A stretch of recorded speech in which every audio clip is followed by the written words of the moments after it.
Begini suasana dalam rumah Ferdy Sambo. Ada etalase tas mewah terpajang rapi.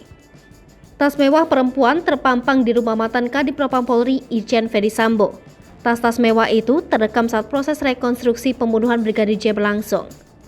Proses rekonstruksi berlangsung di rumah pribadi Ferdy Sambo di Saguling Duren 3, Mampang, Jakarta Selatan.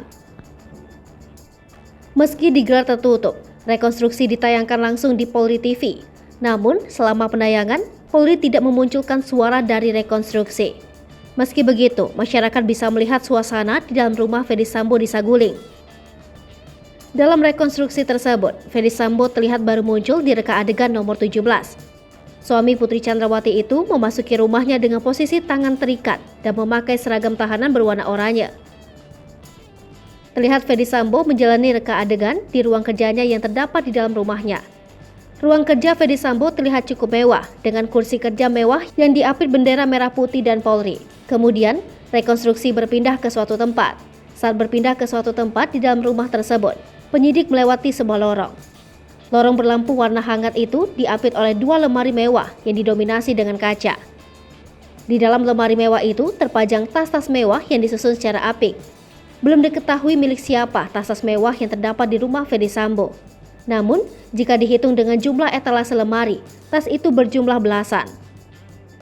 Diketahui, rekonstruksi pembunuhan Brigadir J dilakukan di dua tempat, yakni di Saguling dan Kompleks Polri Duren 3.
Hai pemirsa Sri Popo TV, jangan lupa komen, like, dan subscribe, serta tonton terus berita-berita terupdate lainnya